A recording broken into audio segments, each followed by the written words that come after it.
Bonsoir et bienvenue dans le podcast Culture PSG du jeudi 1er septembre 2022. Podcast exceptionnel de fin bilan du mercato. L'année dernière, on avait fait la dernière soirée du mercato en direct ensemble. Bon, ce soir, vu qu'on se doutait bien depuis la fin d'après-midi qu'il n'y aurait pas grand-chose de plus, on s'est évité ça. On va attaquer direct avec le bilan de ces 3 mois, parce que ça a quand même duré 3 mois, qu'il s'est passé plein de choses. Avant le live, je tentais de récupérer, pour tout vous dire, le nombre de mouvements que le PSG a pu faire. Mathieu me disait, mais non, on est à plus de 30. Je sais pas, je me souviens plus. Donc, on va revenir sur tout ça. On a comment dire, l'organisation est un peu différente de d'habitude. On a mis le pouls du mercato.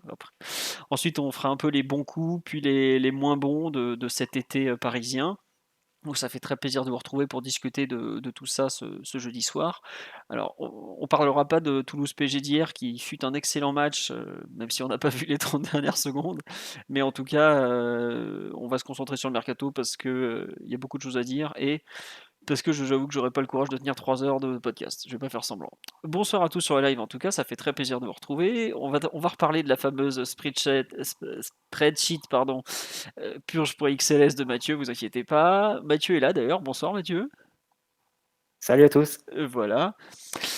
Oui, je devais m'occuper de mes enfants. Non, c'est demain les enfants. Mais je suis pas sûr que ça soit la préparation idéale, à vrai dire. Voilà. Omar aussi est là. Bonsoir Omar. Salut. Voilà, qui lui aussi devra s'occuper de ses enfants, vous inquiétez pas. On fera un podcast football et paternité un jour, on en a promis. Et ensuite, nous avons normalement Titi qui est là. Bonsoir Titi. Bonsoir à tous. Voilà, bonsoir à tous sur le live. On nous dit combien de subs pour un live de 5 heures. Écoutez, je vais suivre les conseils de Gérard Romero qui vous annonce l'arrivée des pizzas au Camp et qui récupère une fortune à ce moment-là. Donc, on va tout expliquer. Mais bon, nous, on va tenter de rester un peu sur le PSG et pas faire n'importe quoi. Merci à Shogonis, Elwood, Arnaud Ben, et j'en ai vu un autre sur le sub. Je te retrouverai ton nom là tout à l'heure. Je ferai une passe aussi.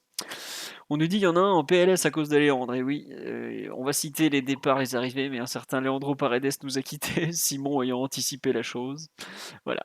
Est-ce qu'on a préparé une petite choré comme Gérard? Ah non, malheureusement, Gérard qui tape des chorés en pleine interview de Luis Suarez. Nous allons rester sur les chemins de la dignité de notre côté. On va faire le tour donc des départs et des arrivées. On va commencer par les départs.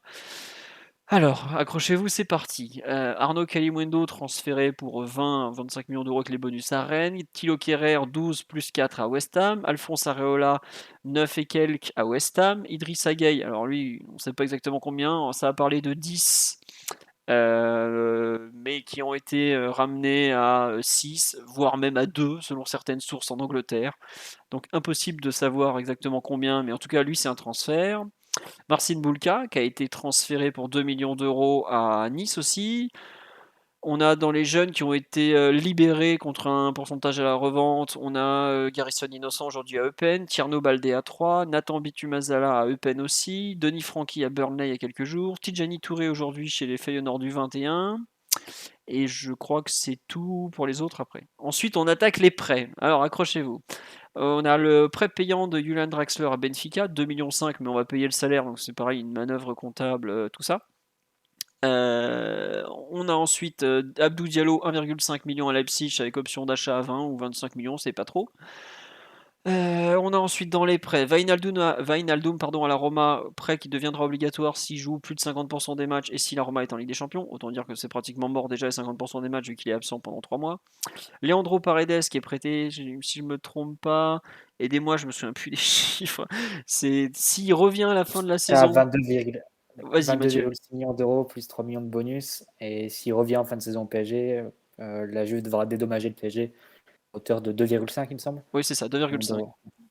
Ensuite, on a Ander Herrera qui est prêté à l'Athletic Bilbao sans option d'achat, si je ne me trompe pas. Alors, on n'a pas la répartition du salaire, mais Bilbao a dit qu'ils payent à leur part. Donc, pour aller, ça veut tout et rien dire. Probablement qu'ils doivent payer 40-50% du salaire tout au plus, parce qu'il a un très gros salaire. Dagba prêté à Strasbourg sans option d'achat. Levin Kurzawa qui rejoint le FC Fulham sans option d'achat aussi visiblement, ou avec, on ne sait pas trop. Il n'y a aucun des deux clubs qui a précisé. Eric Junior Dina Bimbe qui est prêté à Francfort.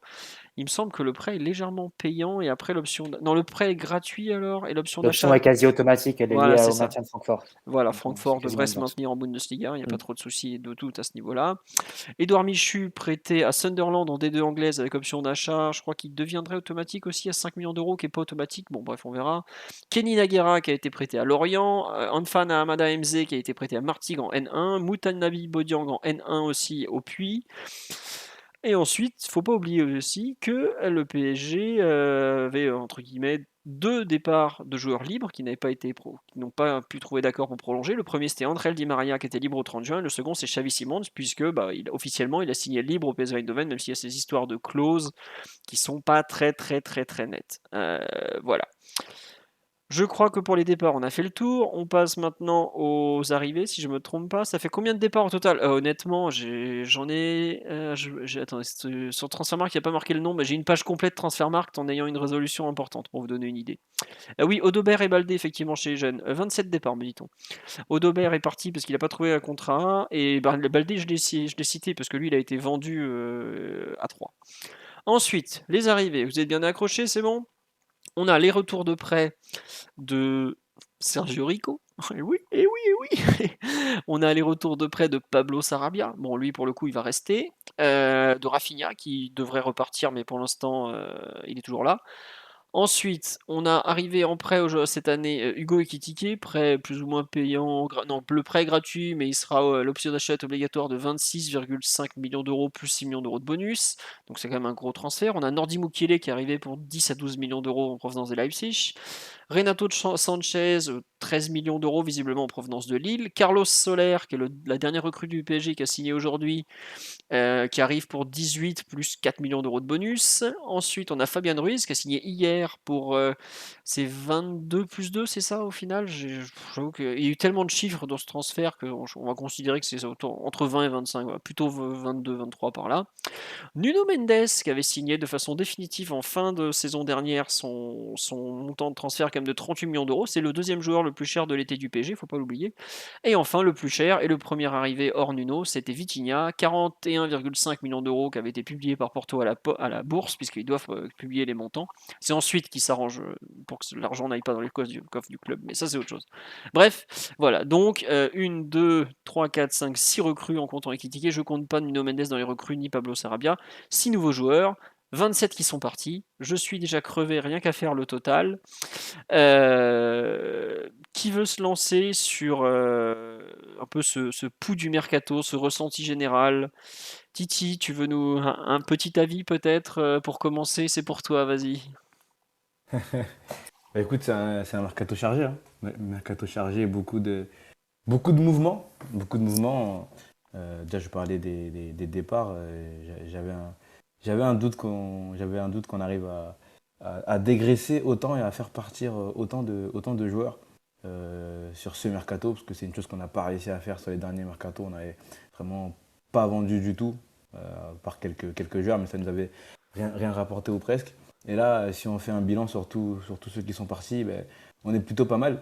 Je crois que dans le fameux loft, les indésirables, il reste plus grand monde. Peut-être Rafinha, Icardi, et peut-être encore Rafinha, quelques. Ouais, Icardi, quelques jeunes, des mecs quelques comme jeunes, ouais. Kaïs Nager, Teddy Allo, Lucas Lavallée, je sais pas s'ils l'ont mis dedans, Samuel Norodoria, Gassama qui est dedans, qui pour le coup est un très Ouais, bon jeune. Gassama, il n'est pas parti. Voilà. Rico devrait se retrouver dans l'œuvre des indésirables, mais lui pour le coup il a été réintégré. Pourquoi? Je sais pas. C'est On me lui, dit putain. un peu La bas le vallée son de groupe. Titi. Ah bah, le son de Titi est toujours bas, mais j'arrête pas de le monter, après ça sature. Donc je vais monter le son pour que vous entendiez sa voix de crooner du 93. Voilà. Vas-y Titi, continue, je t'en prie. Et Mathieu dit que la vallée dans le groupe élite. Ouais, c'est ce qu'on me dit aussi sur le live. Merci à vous. C'est ça. Oui, c'est Non, ça. mais voilà, il y a eu vraiment pas mal de départs, et je pense qu'on s'en est plutôt bien sorti sur ça. Après, on pourra discuter du fait qu'il y ait beaucoup de prêts, certains obligatoires, d'autres non. Mais je pense que c'était une chose assez importante sur laquelle Galtier a pas arrêté d'appuyer le fait qu'on avait un groupe qui était beaucoup trop élevé, qu'il fallait resserrer le groupe, etc., etc. Je pense que ça a été fait, ça a été bien fait. Je ne sais pas si le mot bien. Voilà, en tout cas, bien fait je pense. Et c'est une bonne chose. Voilà, il y aura pas de joueurs indésirables dans cette équipe-là. Et de toute façon, le loft se termine, je crois que dès demain, c'est terminé, si je dis pas de bêtises. En tout cas, la LFP avait fait comprendre que. Enfin, l'UNFP ou la LFP, pardon, a fait comprendre que ça ne pouvait pas durer au-delà du mercato. C'est ça, oui. Ils vont. C'est les statuts Ouais, de la Ligue, hein, même. C'est le ouais, c'est règlement ça. de la Ligue, hein, de mémoire. Donc ils vont réintégrer le groupe, mais bon, ça devrait le faire. Donc au niveau des départs, c'est pas mal. Au niveau des arrivées, on va en parler durant tout le long du podcast, mais c'est vrai qu'il manque quand même quelque chose. Cette dernière journée, elle a été assez bizarre. Des départs, mais quelques arrivées, mais voilà, je m'attendais au défenseur central qui a été demandé, appelé par Galtier depuis le début du mercato, qui n'est pas arrivé. Pour le reste, je suis content d'avoir certains joueurs comme Vitinha que j'aime déjà beaucoup après ses premières journées. Voilà, je mettrais peut-être un 13-14 au mercato, peut-être 13, allez. Sur 20, ouais. Ouais, sur 20, pardon. Non, mais t'aurais pu me dire sur 100. Genre, mais vu le temps, je me Non, suis non, non. douté que c'était sur 20. C'est pas sur 10, Sur 20. forcément. C'est sur 20. Bon. Ouais. Donc, Titi, effectivement, de bonnes choses de fond, mais un petit manque, un gros manque quand même sur ce fameux poste de défenseur central. Je Je pense pense que c'est que. un manque important parce Ouais. que, bon, on va en parler, mais c'est quelque chose qui avait été demandé dès le jour 1 par Galtier et vu ensemble avec Campos, etc. Donc ils savaient depuis le début qu'ils avaient besoin de renforcer à ce poste-là. On a perdu des joueurs à ce poste-là aussi. Le joueur n'est pas ou les joueurs ne sont pas arrivés à ce poste-là, donc c'est un peu bizarre. On se retrouve un peu à court à ce poste-là, même si on joue à 4 défenseurs. On n'est pas beaucoup, on n'a pas beaucoup de défenseurs. Donc voilà, là, sachant qu'on est passé à 3, je trouve qu'on est quand même très très mal, enfin mal, qu'on n'est pas au mieux à ce poste-là. Ouais. Petit tour sur live, ça c'est marrant, c'est qu'il y a des gens qui disent ouais 10, d'autres 15 sur 20, faut pas oublier qu'on a prolongé Mbappé. C'est sûr qu'on a prolongé Kylian Mbappé, et le mercato, si on avait dû remplacer Mbappé, aurait probablement pas eu la même figure. Après, il sait qu'il y a des mouvements un peu bizarres, comme on me dit, on brade Kalimundo 25 millions pour acheter Solaire 22 qui vient en tant que milieu offensif, c'est un peu bizarre. Mais bon, voilà. Absolument Rappel, pas le même impact comptable hein, c'est sûr, dans voilà. les deux opérations. Il est là, il a sorti sa plus belle chemisette, son tableau Excel, il est au top. Pourquoi chemisette ça Ah va. oui, on a, comment dire, Respect. j'aime imaginer les meilleurs comptables en petite chemisette, avec un petit tableau Excel et un ventilateur en USB, tu vois. Bref, c'est autre chose.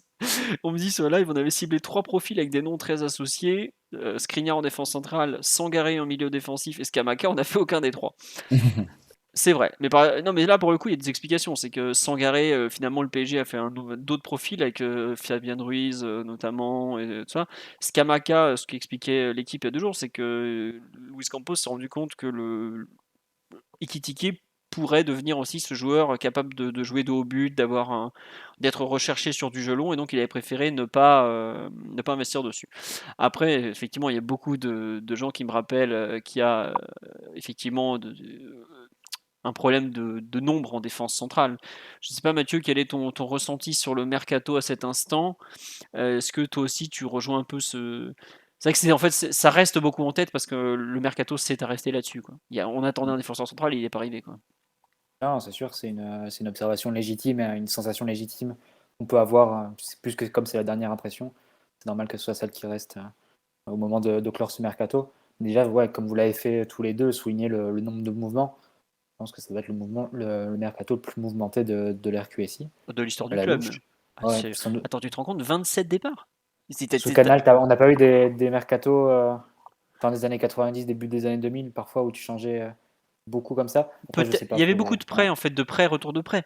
Mais là, il y a pas tant que ça de retour de prêts. Non, là, franchement, j'ai jamais vu ça. Même sous Canal, peut-être à des époques, genre vers 2000, où on prêtait pas mal de Hmm. joueurs et tout. Mais honnêtement, j'ai pas le souvenir que ça soit. Ah non, mais C'était à ce niveau-là, quoi. c'est très possible. En tout cas, sous QSI, ça fait pas l'ombre d'un doute. Si on veut rester même seulement sur l'équipe première, je pense que tu as une douzaine de joueurs qui sont partis par rapport au groupe de l'an dernier. Et c'est peut-être pas fini, puisqu'il reste encore Rafinha et Cardi avec des touches en Turquie. Et aujourd'hui, on a 18 joueurs de champ, sans compter les lofters et les jeunes. Et donc, sur ces 18, tu as 6 nouvelles recrues, plus Sarabia qui revient. Donc, ça montre vraiment le brassage qu'il y a eu durant cet été, et à quel point on repart avec un groupe quasiment neuf, et notamment au milieu de terrain. On aura l'occasion d'en reparler. Après, sur le bilan en tant que tel, c'est difficile d'avoir un bilan, comment dire, tout positif ou tout négatif, dans la mesure où les attentes de départ étaient est telle en fait qui était presque utopique de cocher toutes les cases et de remplir tous les objectifs. Si on place un peu si on reprend les objectifs du PSG après la prolongation de Mbappé, on avait l'idée de remodeler l'effectif selon un système de jeu défini, qui allait être autour de la défense à 3, tout en le réduisant de façon conséquente, puisqu'on avait plus d'une trentaine de contrats pro, et en augmentant la qualité et la profondeur de cet effectif. La qualité sur le banc et sur l'équipe type de cet effectif-là. C'est des objectifs qui sont très difficiles à atteindre ensemble, sachant qu'on est en parallèle soumis à des contraintes financières. Donc voilà, tu ne pouvais pas commencer à recruter des joueurs sur beaucoup d'argent d'emblée, parce que d'abord, il fallait aussi t'assurer que les joueurs que tu avais placés dans le loft allaient avoir des portes de sortie aussi. Donc c'est aussi ce qui a pu retarder certaines opérations. C'est aussi ce qui a fait que le PSG s'est beaucoup placé sur des joueurs à 1 an de la fin de leur contrat, et où les conditions de la négociation allaient être plus favorables pour le PSG. C'est le cas notamment de nos 3 dernières recrues, Renato, Fabian et Solaire, et même la 4e, Mukiele. Donc ça, c'est vraiment quelque chose qui a marqué l'été du PSG. Après, je vous rejoins sur la question du défenseur central. C'est clair que quand tu commences la préparation, la pré-saison, en disant que tu veux avoir un système à 3 défenseurs centraux, c'est presque la priorité de ton été. Et clairement, il y a un échec là. Tu avais ciblé un joueur et visiblement pas d'autres à ce poste-là. Et à la fin, tu ne seras pas arrivé à le faire venir. Donc c'est clair que ça peut remettre en cause ce qui avait été ta planification d'avant-saison. Mais c'est pas pour autant que le mercato, je pense, doit passer dans le négatif complet. Pour moi, c'est un effectif qui reste entraînable largement. Si tu regardes comment est profilé l'effectif, tu te retrouves avec 3 défenseurs centraux de métier, 4 latéraux, 6 milieux de terrain et 5 offensifs. C'est trait pour trait exactement le même effectif que tu avais eu sous Laurent Blanc la dernière saison, en 2015-2016. Donc c'est complété ensuite par des jeunes qui étaient à l'époque Kimpembe, Nkunku, Augustin, et qui là pourraient être les jeunes du groupe élite. Mais sinon, c'est la même configuration d'effectifs qu'on avait à l'époque, et on n'était pas non plus dans une situation d'urgence absolue qu'on ressentait. Donc c'est clair que ça va demander sans doute de l'adaptation et un peu de doigté de la part de Galtier, de savoir jongler selon les animations peut-être, selon les systèmes, et bien gérer les temps de jeu pour éviter que la surcharge et des blessures qui pourraient nous mettre en difficulté, notamment derrière. Je pense que ça reste un effectif compétitif qui va affronter 16 matchs jusqu'à la Coupe du Monde, et donc jusqu'au prochain mercato aussi, qui aura lieu après. Donc pour faire ces 16 matchs, je pense que ça peut le faire. Maintenant, au travail et en espérant que ça se répercute bien et qu'on ait de bonnes surprises et de bonnes sensations sur le terrain dans la lignée de ce qu'on a pu faire depuis le début du mois d'août. Oui, tu as raison, effectivement, que pour l'instant, le mercato n'a pas forcément rempli tous les rêves et fantasmes de certains, mais en tout cas, l'équipe tourne avec quelques nouveaux joueurs ou d'autres qui sont revenus. Il y a beaucoup de gens sur live qui s'interrogent aussi un peu sur les changements qui ont été faits. Par exemple, tu perds Paredes, tu fais venir Fabian Ruiz, tu envoies Kalimundo à Rennes, tu fais venir Ekitike, qui se demandent un peu où est la valeur ajoutée. C'est vrai que quand tu regardes le 11 de départ à cet instant, tu vois pas vraiment. Tu as un vrai nouveau titulaire, qui est Vitinha, qui fait des bons, voire des très bons débuts, mais tu n'as pas non plus un truc flagrant. Tu avais un poste à combler qui était vraiment défenseur central droit si tu veux continuer à jouer en défense à 3. Se pose aussi un peu la question, comme tu dis Mathieu, tu n'as pas non plus beaucoup de matchs, mais si, comme on dit sur live, si tu as Hakimi qui se blesse, par exemple, ça peut. Il y a certains joueurs où il Ah, faut vraiment pas. T'as des absences en défense, ça peut vite être tendu. Hein. Tu peux te retrouver vraiment à flux tendu sur certains postes. Ça, c'est l'évidence. Et après, ça sera à Galtier de bien gérer. Et je pense qu'il y aura ça faudra voir Galtier. Il a plusieurs choix qui s'offrent à lui. Est-ce qu'il va continuer avec une défense à 3 sur les prochains matchs? Parce que c'est ce qu'il a préparé depuis le début. C'est ce qu'il a commencé à travailler avec ses joueurs. Et à ce moment-là, tu auras forcément des joueurs qui vont être reconvertis pour faire tourner, etc. Kimpembe, par exemple, qui n'a pas de doublure dans l'effectif. Si pour une raison ou une autre, tu as besoin de Danilo autre part, est-ce que tu vas pas avoir besoin, par exemple, d'un coup comme Nuno Mendes, par exemple, reconverti défenseur central sur quelques matchs ou quelques situations, par exemple? Est-ce que Solaire, qui a joué milieu latéral à Valence dans un 4-4-2, peut pas faire le piston sur quelques situations? Enfin, tu peux avoir des petits des petites astuces ou des reconversions temporaires ou plus longue durée dont tu peux avoir besoin. Et là, on est obligé de faire le parallèle avec le mercato d'été de 2018, puisque la situation de Diallo, qui est libéré sans être remplacé, qui nous laisse un peu découvert sur le poste de défenseur central, rappelle évidemment ce qui s'était passé avec le Chelsea en 2018 et Oui. une saison qu'on commence avec seulement Verratti et Rabiot comme milieu de terrain. À ce moment-là, Tourelle avait réussi le pari de reconvertir Marquinhos en tant que milieu de terrain. Et ça nous avait permis de gagner du temps et de continuer à rester compétitif. Donc c'est aussi à ça que tu vas pouvoir juger Galtier. Est-ce qu'il va être capable de trouver des solutions à un effectif qui a de la qualité, mais qui peut-être manque enfin même sûr, manque de profondeur à certains postes. Ça va être l'enjeu pour lui. Après, si on parle de Galtier, il ne faut pas oublier que Saint-Etienne, Lille et Nice, je pense qu'à chaque fois, ils abordaient la saison le 1er septembre avec des effectifs incomplets aussi, hein, et qui étaient loin de la qualité du PSG. Donc il est aussi en mesure de trouver des solutions, même s'il n'y a pas 22 joueurs, un 11 type, un 11 de doublure de haut niveau et avec tous les postes parfaitement doublés. Ouais. Ça va être aussi son travail d'entraîneur, trouver les solutions. Totalement. On nous dit tranquille, on a déjà connu des saisons avec 3 défenseurs centraux pour 2 places, tout va bien se passer. Oui, mais alors dans les 3, il n'y avait pas Sergio Ramos de 36 ans ou ce genre de choses, c'est un peu la différence. Omar, on t'a pas entendu jusque-là, ton ressenti global sur ce mercato été 2022, positif, négatif, on t'écoute. Non, moi je pas.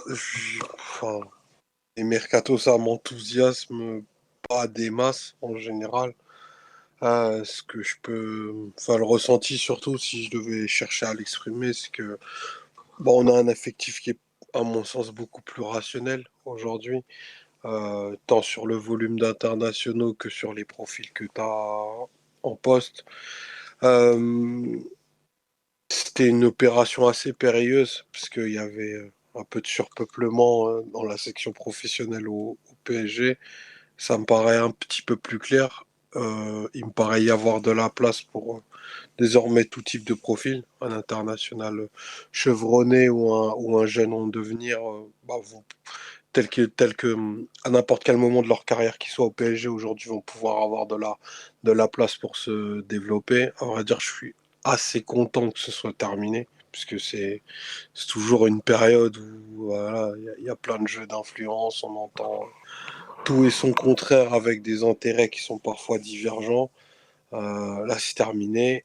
On va passer à l'essentiel, mais je pense que effectivement les quelques, les quelques craintes sur la défense sont légitimes, parce que ça fait en réalité que 5 joueurs sur ce secteur de jeu-là, où tu vas en avoir 3 constamment sur le terrain, et il faut prier pour que Ramos, Marquinhos, Kipembe aient constamment la santé.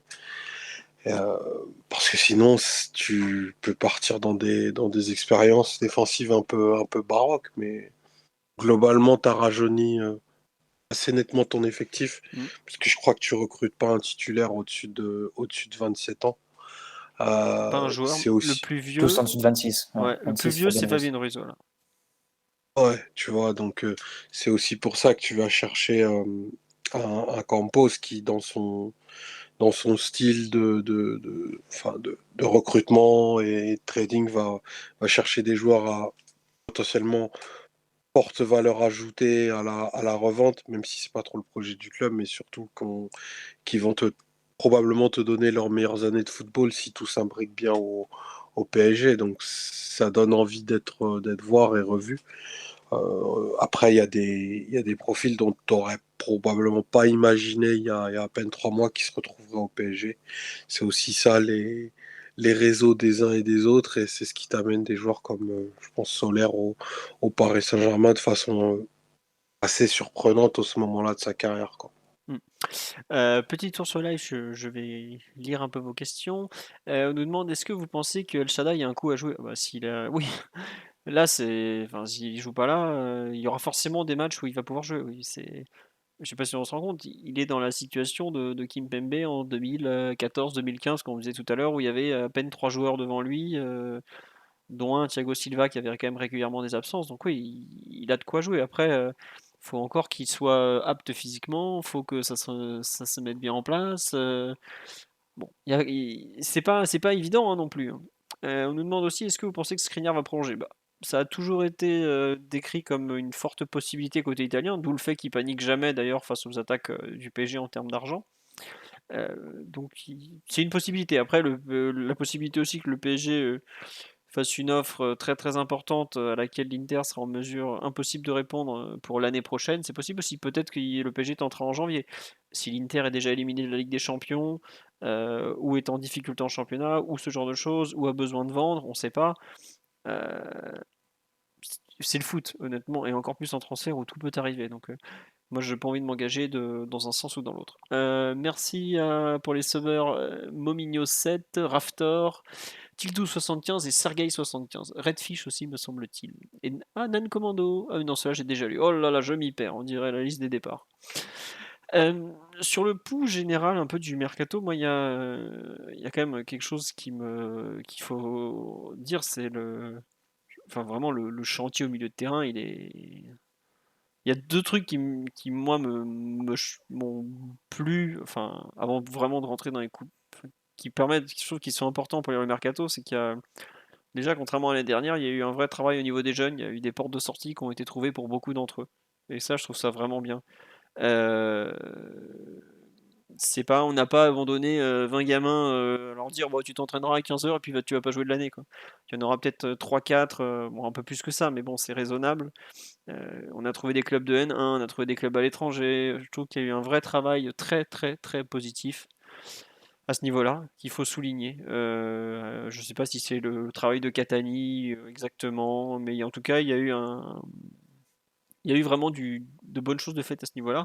Et l'autre point, c'est quand même la refonte du milieu de terrain. C'est que ça fait depuis l'arrivée de Neymar et Mbappé pratiquement, donc en 2017, qu'on se plaint du milieu de terrain, que c'est un secteur vide du PSG, tout ça.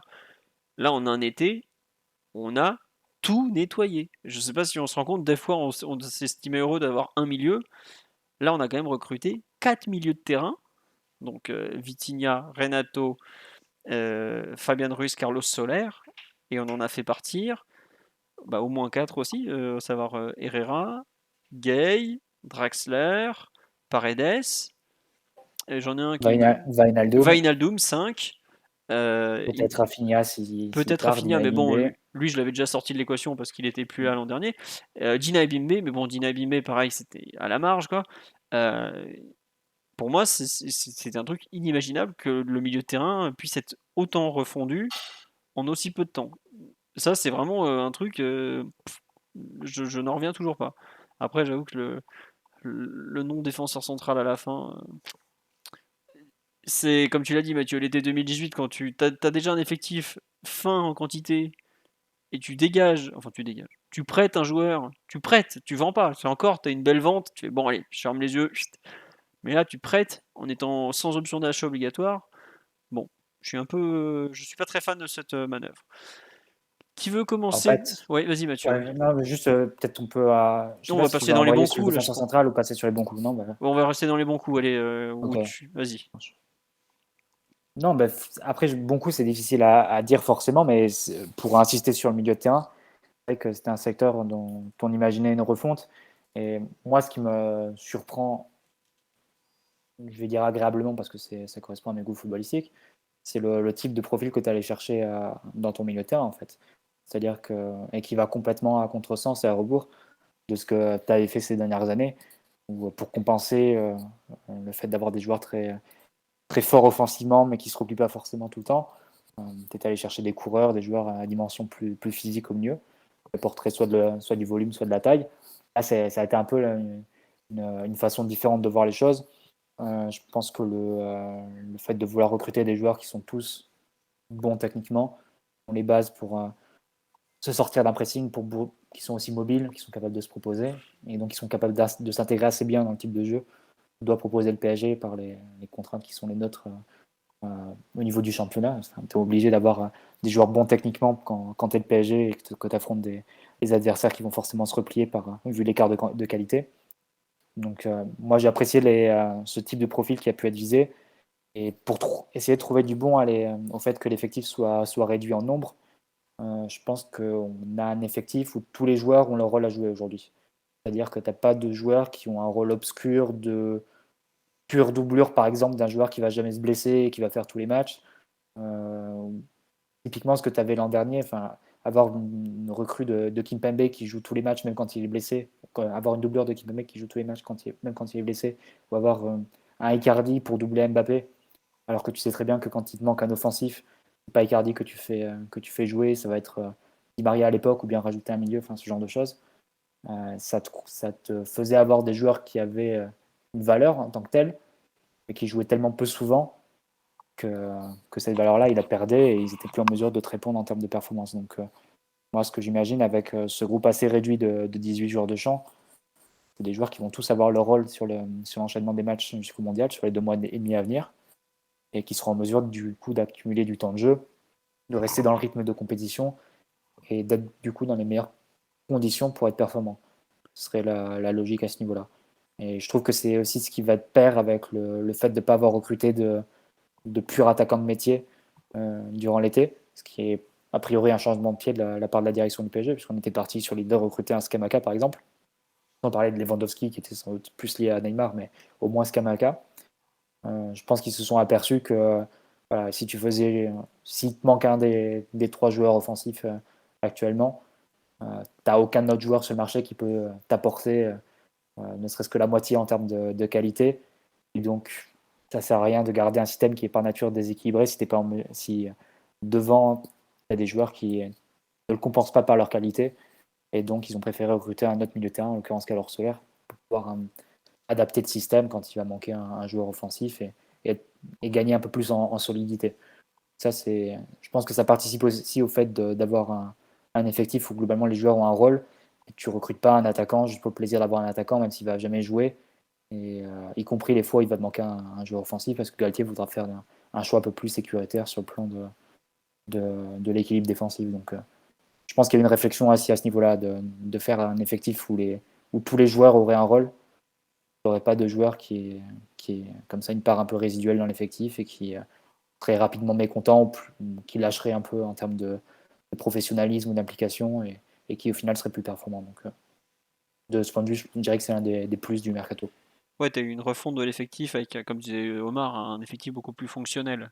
Il te Mm. manque peut-être un poil de quantité, voire de qualité derrière, mais c'est vrai que t'as pas des joueurs dont tu te demandes à quoi ils vont servir dans 3 mois, C'est quoi. ça.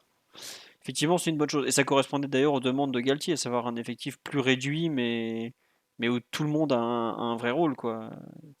Bon. Beaucoup de joueurs polyvalents au passage dans l'effectif. Oui, tu as raison, On ouais. a, on a beaucoup dit, enfin, on a déjà fait cette remarque ces dernières semaines en disant qu'on avait moins de joueurs spécialistes au milieu de terrain, que tu vas aller recruter des profils qui sont plus soit des 6-8, soit des 8-10, mais des joueurs qui sont capables d'avoir un impact ou une bonne performance dans différents registres.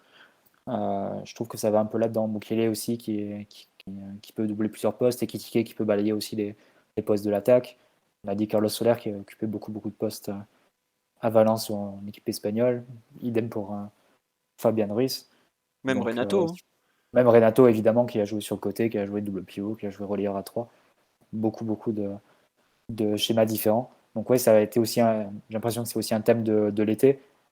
C'est-à-dire que la faible quantité de l'effectif, la faible profondeur de l'effectif relative, elle est compensée par le fait que tu as aujourd'hui des joueurs qui sont plus polyvalents que les Paredes, Gay, Herrera, qu'on avait jusqu'alors au milieu de terrain notamment.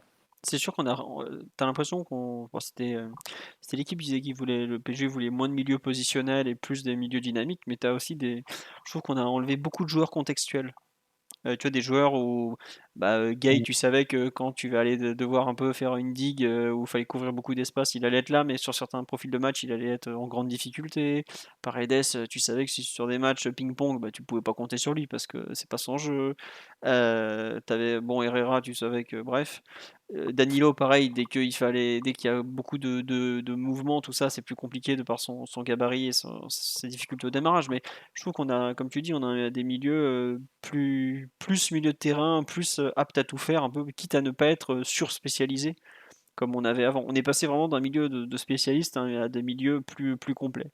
Après, est-ce que perdre un joueur par exemple de la capacité de Leandro Paredes sur les gros matchs, euh, c'est pas gênant aussi parce qu'effectivement en Ligue 1, en 4 ans en Ligue 1, je crois que je suis incapable de citer un match référence de sa part. Autant en Ligue des Champions, tu n'as pas assez des deux mains, quoi. Donc c'est un peu, c'est un peu la question, je trouve, qui peut se poser avec cette refonte totale, mais c'était à mon sens nécessaire et au bout d'un moment, tu fais pas d'omelette sans casser des œufs, donc il y a forcément comme ça des effets de bord sur des joueurs qu'on peut apprécier plus que d'autres, mais que la direction sportive ne voit pas forcément dans le projet au sens large. Titi ou Omar, un point positif de votre côté? Oui, Titi, vas-y. Moi, je dirais l'allègement de la masse salariale aussi. Enfin, je pense que c'est un point qu'on a dû travailler cet été. Attends, je mets une Avec photo de Herrera, là, bouge pas. et franchement, on a parlé tout à l'heure, il nous reste encore Icardi. Il y a des joueurs qui sont partis en prêt dont on va encore prendre en charge le salaire, mais je pense que c'était absolument nécessaire, comme disait un ancien coach du club, de réduire cette masse salariale-là. On sait que le nouveau fair play financier qui va arriver, il y a une histoire aussi de qu'on appelle ça, salary cap un peu, donc Oui. il faut faire attention à tout ça, et je pense que c'est quelque chose qui a été mis en avant par la direction sportive, et ils se sont attelés pardon, à baisser cette masse salariale, et je pense que ça a été plutôt bien fait, hein. Ça rejoint un peu ce qu'on a dit sur l'allègement aussi de l'effectif, mais c'était un point très important. On sait que aussi Kylian a prolongé, qu'on garde les trois devant, qu'il y a quand même pas mal de salaires assez importants. On a réussi à alléger ça et c'est plutôt bien. Ouais, tiens, non, juste point fair play financier, donc le nouveau fair play financier qui est un peu la version 3. Pourquoi c'est important d'alléger la masse salariale? Parce qu'aujourd'hui, il faut qu'à l'issue de la saison en cours, la masse salariale ne dépasse pas plus de 90% des recettes. Enfin, c'est masse salariale plus indemnité de transfert, plus commission aux agents, il ne faut pas que ça dépasse 90% des recettes. Dans un an, il ne faudra pas que ça dépasse 80%, enfin l'année suivante, la saison suivante pendant 80% et la saison encore après, donc ça, si je ne me trompe pas, ça serait 2025-2026, il ne faut pas que ça dépasse 70% des recettes. Donc l'allègement de la masse salariale est clairement un point très important de l'été du PSG. Alors après, on a fait beaucoup de départs, il y en a beaucoup qui se partent en prêt et où on va payer une grosse partie du salaire. Autant quand on voit des joueurs anglais, des joueurs dans le championnat anglais, tu sais qu'ils ont les moyens de payer. Autant quand on voit Draxler au Benfica, bon, ils revendent un bout du stade pour payer Draxler, quoi. Donc Ou évidemment, Gini aussi, Gini en ouais, Italie. voilà, Wijnaldum, son salaire, tu rachètes le Colisée. Donc forcément, bon, tu es obligé Ouais, de. mais bon, Wijnaldum, si tu économises, je sais pas, 4 millions net C'est ou toujours 3 ça. millions net, bah, ça te fait une recrue au milieu quand même. Ça te fait l'une des recrues, Bah, ça te je fait sais un pas, Vitinha, un par exemple. Solaire par exemple, ou un Ouais, Vitinha. ouais, c'est ça, ouais. Globalement, il y a eu une réallocation des ressources de la masse salariale qui a été faite, qui était très très nécessaire aussi, parce que tu as un remplacement des profils, mais tu as un déplacement plutôt de l'argent. On a tenté de purger les gros salaires du banc de touche qui nous servent. Globalement, on a viré, excusez-moi de le dire comme ça, tous les joueurs du banc de touche qui étaient à 8 millions d'euros par an à peu près. Ouais, Herrera, Paredes, Herrera, ouais. Draxler, bon Paredes, voilà, Gay qui était un peu moins, Diallo qui était, si je ne me trompe pas, entre 4 et 6, Kerrer pareil 4 et 6. Je pense que tous les joueurs qui ont remplacé ceux-là, les Mukiele, Vitinha, il arrive de Porto, c'est son club formateur, bon, il ne devait pas gagner des milliers et des cents, hein. Carlos Soler, là, Valence lui proposait de devenir le joueur le mieux payé de l'équipe, je crois qu'il aurait touché 3 millions net par an. Il arrive au PSG, il gagne un peu plus que ça encore, mais ça veut dire qu'on est revenu dans des salaires beaucoup plus raisonnable. Et ça, c'était clairement un des objectifs fixés par la direction sportive et je pense même par l'actionnaire, parce qu'ils savent très bien qu'après ça va être un frein et l'année prochaine, au 30 juin 2023, tu perds quand même deux énormes salaires avec, en théorie, Messi, même si Messi rapporte un fric monumental, et surtout Ramos qui lui, pour le coup, rapporte un peu moins. Donc tu as besoin de faire de la place à ce niveau-là et ça a été fait. Ouais. On dit on peut pas activer des leviers. Ah, écoutez, on a, Et t'as pas parlé de Di Maria aussi, il touchait combien Di Maria après oh, moins, sa prolongation? oh, il doit autour être, pardon, il devait encore être autour de 8-10 par là. Ok. Le salaire de Ramos, je crois que c'est 12-13 ou un truc. Enfin voilà, Ander Herrera, c'était le 15e salaire de Ligue 1 il y a une époque. Pour vous donner une idée, je crois qu'il a joué 3 matchs sur la deuxième partie de saison l'année dernière, quoi. Donc, il y avait effectivement un gros travail à faire à ce niveau-là. Omar, un point positif de ton côté sur ce petit mercato, même si je sais que tu n'aimes pas le mercato, je suis désolé. Non, non, non, pas du tout. Mais ouais, il y a plein de points positifs. Moi, il y a beaucoup de joueurs recrutés qui me mettent en appétit. Donc, j'ai vraiment hâte de voir tout ça. Tu vois, le fait d'avoir enfin, un petit peu réorienté le profil des joueurs que tu recrutes, pardon, effectivement, c'est un bon point. Nuno Mendes, même si c'est une prise de l'année dernière, la confirmation, voilà, je trouve que vraiment une top signature. Renato, Ekitike, Vitinha, ça paraît prometteur. Donc, globalement, enfin, je pense pas qu'il y aura de grosses erreurs de casting qui ont été faites cet été. T'as pas pris de risques énormes et t'as pas fait de paris démesurés sur les joueurs. Donc, globalement, je trouve que c'est un mercato plutôt mesuré. Qui, qui charrie des attentes un peu mesurées. Donc en général, c'est plutôt ça qui marche. Mais je dirais globalement, c'est plutôt à mon sens positif. Et effectivement, même si au final, tu as très peu de retouches sur ton 11 titulaire, bah, tu as potentiellement un meilleur groupe que ce que tu n'avais l'année dernière quand potentiellement 10 mecs par séance savaient qu'ils ne seraient pas dans le groupe de la semaine dernière. C'est ni bon pour ta concurrence, ni bon pour ta dynamique. Là, globalement, ça peut et ça va beaucoup plus bouger. En tout cas, si tu prends le milieu de terrain, je pense que hormis Verratti, ils peuvent tous se dire qu'ils ont un coup à jouer, tu vois, aujourd'hui. Et ça peut te tirer vers le haut, à mon sens. Ouais, on va Au espérer. passage, juste une petite remarque sur la constitution de l'effectif. On a recruté 6 joueurs, 2 Français, 2 Espagnols, 2 Portugais. Donc, aussi, et dans le sens des départs, tu perds un Hollandais, tu perds 2 Sénégalais et tu perds les 2 Allemands. Et 2 Euh, Argentins. ouais, mais ce que je veux dire, c'est que tu as une contraction du nombre de nationalités aussi dans le groupe. Ça peut aussi aller dans le sens de renforcer l'esprit de groupe avec des joueurs qui. Enfin, éviter pas forcément les clans, mais du moins d'avoir des joueurs. Par exemple, Wijnaldum, c'est difficile de ne pas imaginer que le fait que voilà, il arrive dans un groupe très latin et avec des joueurs avec qui il avait jamais joué auparavant et qui ne connaissait pas forcément bien. C'est difficile de ne pas imaginer que ça peut jouer dans son intégration manque à Paris. Évidemment, en dehors de. Je ne dis pas que c'est la raison principale, bien sûr, mais c'est possible que ça ait joué aussi. Donc, est-ce qu'il y a aussi eu cette volonté? Alors, c'est sûr qu'on n'est pas au niveau de la francisation qui était imaginée au début du mercato, mais en tout cas, tu recrutes des joueurs dont les nationalités étaient déjà présentes et qui connaissent déjà plusieurs de leurs coéquipiers depuis avant leur arrivée au PSG. Mm. Mathieu, tu fais bien de parler des nationalités parce qu'il y a. Aujourd'hui, je crois que la nationalité la numéro 1 de l'effectif, ce sont les Espagnols. Tu as, bon, Rico, mais bon, voilà. Ramos, Bernat en défense. Ruiz, Soler, Sarabia. Après, tu as des Rafinha où bon, il est plus espagnol que brésilien dans le fond, mais bon. Et puis on n'est pas sûr qu'il reste là, mais on a quand même. Ouais, voilà, Hakimi, voilà, c'est lui que je comptais comme à moitié espagnol parce qu'il est quand même très très hispanophone et bah, enfin, il est né à Madrid, il a vraiment la double nationalité. Même Messi est espagnol, bon, Messi reste argentin en tout. Mais c'est vrai qu'on est passé d'une influence quand même très sud-américaine à une influence quand même pas mal européenne.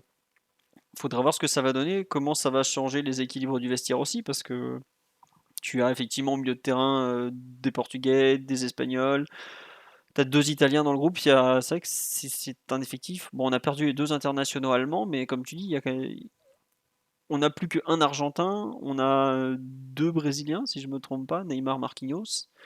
Il y a beaucoup moins de déplacements en Amérique du Sud, ouais. Plus aucun déplacement en Afrique, où les conditions sont pas faciles. Pas facile du tout, hein. Le nombre de fois où les internationaux africains sont mis au repos à leur retour de sélection parce qu'ils ont vécu des trucs pas possibles, c'est quand même très courant. Hakimi, pardon, oh là j'avais oublié Ashraf, ouais. Mais Hakimi, le Maroc, c'est quand Ouais, même pas j'allais très dire, loin. Ouais, franchement. ouais. Mais, enfin, c'est pas comme quand tu vas jouer en Centrafrique à chaque fois ou ce genre de truc, quoi. Je crois que c'était c'était Kondogbia qui avait eu un problème une fois en rentrant parce que il était Hmm. rincé, quoi. Ou c'était oh, on avait joué l'année dernière une équipe, pareil, il y avait je crois que c'était Mohamed Bayo qui avait pas après la après la trêve, qui avait pas pu jouer parce qu'il était pas en état, quoi. Ouais, je me rappelle. Oui, parce qu'il y avait je sais pas, il n'est pas parti dans les... Non, c'était le Maroc qui était parti, il y avait un coup d'État, etc. Ouais, Enfin, ouais, c'était le il y Maroc. avait eu le Maroc, le coup Ouais. d'État au Congo, mais eux, pour le coup, je crois que Hakimi avait joué quand même. C'était le match avant Clermont. Je crois qu'il était rentré, ou il avait joué 70 minutes, il avait laissé sa place à Bitu Mazala. Mm. Mais bref, tu as restreint les nationalités et ceux en Guinée, pas en Congo, pardon, excusez-moi. Et tu as quand même un groupe beaucoup plus européen que ce que tu avais auparavant, quoi. Et du coup, en Guinée, c'est la même histoire que tu parles pour Bayo, du coup. Oui, C'était oui, ça? oui, bah oui, c'est ça, Voilà. oui, parce que oui. Après, on me dit, c'est vrai que le malheureux Bayo est pas souvent en état de jouer, mais bon, cela ne nous regarde pas. Il a réintégré le groupe, paraît-il. Enfin bon. Euh, est-ce que vous avez d'autres points positifs à relever? Parce que bon, on est à 45 minutes de podcast à peu près. Je sais pas, Omar, Mathieu, Titi, est-ce qu'il y a des trucs en positif en plus que vous voulez souligner peut-être? Je vois sur. Est-ce que n'hésitez pas sur le live. On n'a pas d'internationaux espagnols. Bah, dis donc, vas-y, hein. Ramos pourrait revenir. Oui, Fabian Sarabia. Ruiz, Sarabia. Sarabia est pratiquement titulaire en équipe Bah oui. d'Espagne. Comment il s'appelle? Soler est quand même un joueur important parce qu'il a intégré l'équipe en septembre 2021. Il a déjà 9 sélections. Donc oui, oui, on en aura facile 3-4 dans la Roja au mondial normalement. On nous dit Navas qui reste ouf. Oui, effectivement, la question du gardien de but pouvait se poser. Est-ce que c'était une bonne idée? Bon, Navas a dit de lui-même qu'il allait rester. Il l'a confirmé sur son compte Insta, là. Euh, la hiérarchie semble plus claire que l'an dernier. On verra ce que ça donne. C'est vrai qu'on nous dit qu'en termes de fair play financier, avoir un gardien de but remplaçant à plus de 10 millions d'euros par an, c'est catastrophique. En termes de Mais cohabitation sportive, surtout. voilà. Ouais. Mm. Bon. Après, est-ce que tu avais vraiment envie d'avoir Sergio Rico sur ton banc de touche? C'est aussi une question qui se pose. Disons que la question du gardien de but, tu te l'es simplifiée, mais tu n'as pas non plus totalement. Ah, Voilà quoi. je trouve que tu n'as rien résolu sur la question du gardien de but parce que là, tu dis à quoi ça sert d'avoir Sergio. Enfin, est-ce que tu as envie d'avoir Sergio Rico sur ton banc de touche? Mais là, tu vas avoir Keylor Navas sur ton banc de touche. En fait. Il ne peut pas jouer. Non, mais il peut pas Sur les jouer, 16 mais. matchs qui arrivent jusqu'au mondial, il va jouer combien? Ouais, si, on va jouer Zéro. 2, quoi. 0 ou 2, Ah quoi. bon? Au moins zéro, hein. Il y a de la coupe, je sais pas, mais. Non, non, Non, il il n'y n'y a a pas pas de de coupe. coupe, non. Il y a Ligue 1 et Ligue des Champions. Mm. Après, ce que je me dis, tu vois, c'est que. Hors blessure, bien sûr. Oui, non, non, mais Ouais, en fait, le calcul que je fais, c'est là, il a pas pu partir cet été. Il va pas jouer pendant 3 mois, il va en avoir marre. À la Coupe du Monde, s'il fait 3 super matchs, je suis sûr qu'il peut trouver un club en janvier, quoi. Et dans ce cas, bon, tu auras eu une cohabitation de quelques mois, ça passe. Après, c'est vrai que si ça doit plomber la saison de Donnarumma un peu comme ça a plombé la saison des deux l'année dernière, parce qu'il faut pas se rappeler que la première partie de saison de Navas, elle est pas bonne. La deuxième partie de Donnarumma est pas bonne, mais la première partie de saison de Navas, elle est pas bonne non plus. C'est catastrophique, quoi. Donc, on verra. Mais après, Navas avait le marché des gardiens de but était complètement mort cet été. On a vu pratiquement aucun mouvement, donc bah, Navas est resté, quoi. Après, on peut revenir sur la transaction avec Naples. On disait beaucoup, il ne faut pas lui donner des indemnités. Mais au final, tu vas lui donner quand même. Il va faire 6 mois au PSG, il va jouer 0 minutes et tu vas lui donner la moitié de son salaire, du coup. Donc c'est. J'ai pas trop compris en fait la logique de dire non, il faut pas donner d'indemnité à Navas. Dans tous les cas, tu lui donnes, du coup. Donc, avec le risque d'avoir une cohabitation difficile avec Donnarumma, qu'il soit mécontent, on sait que c'est un joueur influent aussi dans un vestiaire, Navas, charismatique, donc qui est aussi très apprécié des supporters. Si Donnarumma fait un ou deux matchs moins bien, tu peux avoir la guerre des goals, comme on dit, qui peut être relancée. C'est aussi un risque que prend le PSG en prenant cette décision. Ouais, ouais, bah écoute, on verra, hein. Après, c'est vrai que contrairement à Pochettino, Galtier lui a tout de suite dit que le titulaire serait Donnarumma, donc on verra. Après, à quel point on peut imaginer un mercato d'hiver actif? Bah, je sais pas, mais globalement, le PSG a visiblement pas mal, avait de l'argent de côté, puisque on a quand même tenté de faire venir Skriniar jusqu'au bout. Donc ça veut dire qu'il y a un peu des moyens et il faudra voir la suite. Mais moi, je pense que le PSG fera signer un défenseur central en hiver parce que tu peux pas faire toute une saison non plus avec avec un groupe aussi restreint en quantité sur un poste où il y a quand même, comme l'a dit Galtier hier en conférence de presse, t'as fatigue, blessure et suspension sur les postes de défenseurs centraux. C'est quand même un poste, voilà. Hors changement de système, et d'ailleurs, on commence à avoir Ouais, le des premiers Parisien. bruits. Le Parisien, dès ce soir, qui dit que la direction et l'entraîneur imaginent déjà un changement de système. Mm. Ce qui foutrait un peu en l'air leur planification sportive, celle qu'ils ont pu imaginer dès la fin du mois de mai, peut-être même avant. Bah, ce qui est Enfin, génial, tu vois, c'est Campos. que t'as Sergio Ramos qui dimanche soir, micro de Free, expliquait ah c'est super, on travaille la défense à 3 depuis 3 mois quoi. Bon alors en fait, on a oublié de vous dire, on va arrêter de la travailler, on va revenir à la défense à 4, on va tout changer. Non mais Après, bon, repasser à la défense à 4, je pense pas que ça demande un énorme travail sur le plan tactique. Tout le monde sait jouer en défense à 4. L'an dernier, la défense Hakimi, Marquinhos, Kimpembe, Mendes, ils ont dû jouer entre 20 et 30 matchs ensemble. Donc facile. Donc, voilà, c'est à peu près rodé. Et d'ailleurs, le paradoxe, c'est que les dernières recrues que tu as faites, que ce soit Fabian, Renato et Soler, c'est tous des joueurs qui ont occupé ce rôle assez spécifique de milieu latéral d'un 4-4-2, étant eux-mêmes des milieux axiaux à la base, mais ils ont joué aussi sur le côté. Et c'est un poste, un rôle qu'adore Galtier et qu'il a utilisé dans quasiment toutes ses équipes. Donc tu peux même imaginer un retour au 4-4-2 assez tranquille, assez naturel, assez fluide, avec Galtier qui reprendrait son système favori en utilisant à des postes qu'il connaisse, des joueurs qu'il a vu venir au PSG dans les derniers jours. Donc c'est à voir ce qui va se passer sur le plan tactique. Mais en tout cas, Galtier, il a cette option-là de pouvoir repasser à la défense à 4, je pense, de façon assez naturelle.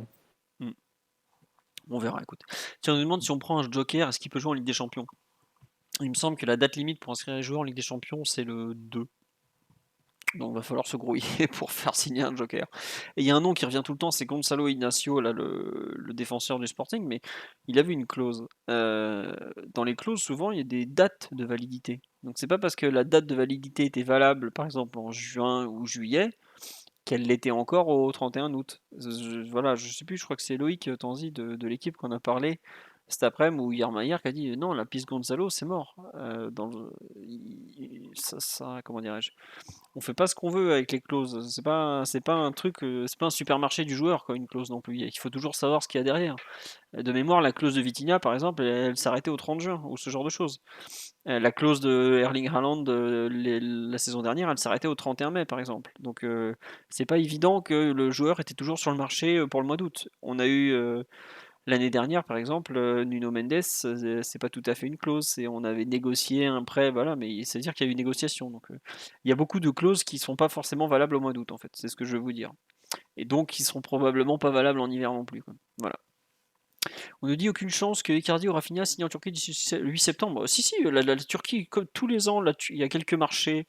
La Turquie, la Russie. Bon, en ce moment, la Russie, faut aimer, hein, voilà. Le Qatar, notamment. Je crois que les Émirats Arabes Unis qui sont ouverts comme ça jusqu'au 7, 8, 10 septembre, des fois. Après, le problème avec les clubs turcs, c'est que il faut trouver l'argent et que c'est pas forcément pour assumer un salaire de joueur du PSG, c'est pas forcément évident, quoi. Voilà. Est-ce qu'on passe au point négatif? Parce qu'on en est quand même déjà à 50 minutes. On va attaquer. Qui veut commencer sur le point négatif les mauvais coups de l'été du PSG? Qui veut se lancer? Omar, Mathieu, Titi? Oui, Omar, vas-y. Bien entendu, la non-francisation de l'effectif est un point à noter. Un T'as point fort. l'entraîneur. T'as l'entraîneur. Un point, ouais, mais je suis pas facile à contenter comme garçon. Donc, je suis vent debout contre cette promesse électorale non tenue par Ampo Louis. Mais non, blague à part, il y a peu de points négatifs à mon sens, si ce n'est qu'on aurait pu avoir allez, peut-être un joueur par ligne supplémentaire pour un petit peu plus challenger le 11, tu vois. Mais tiens, Omar, juste là, tu parles du fait qu'on n'a pas pris de français et tout. Recruter un grand talent français jeune comme Ekitike, ça doit te faire plaisir quand même si ça sacrifie Kalimundo au passage. Bon, Non, non, mais il n'y a pas y a pas de sujet, bien sûr. Mais je pensais, plutôt j'appelais, que le pôle, que l'effectif soit composé de franciliens, quoi. Beaucoup plus qu'il ne l'est aujourd'hui. Il en reste, mais pas assez à mon sens, tu vois. c'est sûr que dans les Donc, départs, ah bah on a haché menu, hein. Là, il y avait pas de mercato de passeport comme il y a pu en avoir à certaines années. Au contraire, il fait bon parler espagnol au PSG en ce moment. après, C'est vraiment tendance. C'est bizarre ce parti pris en 2022 d'ailleurs. tu sais, Omar, nous, Chico, Esuna finale, c'est ce qu'on vise, hein, donc bon, forcément. Ah bah oui, ça fait longtemps que c'est la langue officielle du vestiaire, c'est sûr, mais que ce soit la nationalité la plus représentée à la fin du mercato, je pense que peu auraient parié sur quelque chose comme ça. Mm. Ouais, non. Non, après, au-delà de, bien entendu, mon parti pris là-dessus, ouais, je pense que allez, un joueur d'un calibre supérieur par ligne, c'est-à-dire pas une promesse, mais un joueur qui immédiatement serait susceptible de rentrer fortement dans le 11, ça aurait pas été de refus. C'est aussi pour ça que je pense que tu avais ciblé Skriniar, qui venait bah, possiblement pour être un titulaire ou un joueur de cet acabit-là, que tu as ciblé Lewandowski parce que tu avais aussi un peu besoin de choquer l'effectif. Choqué par des méthodes de management différentes, mais aussi par des joueurs voilà, qui arrivent avec un standing, un pédigré et des habitudes différentes. Je pense que ça aurait pas été trop pour un peu sortir le PSG ben, de la léthargie qu'il connaît depuis le mois de mars, quoi. Ouais. Sur le live, il y a pareil des gens qui pensent un peu ça revient beaucoup le manque de défenseurs centraux. On nous dit qu'on a tenté de faire signer Tebas. Non, je crois qu'il est occupé avec son fair play financier et le Barça, ils se sont tapés dessus tout l'été. Donc voilà. On dit en point négatif, on a acheté 150 millions d'euros de remplaçants.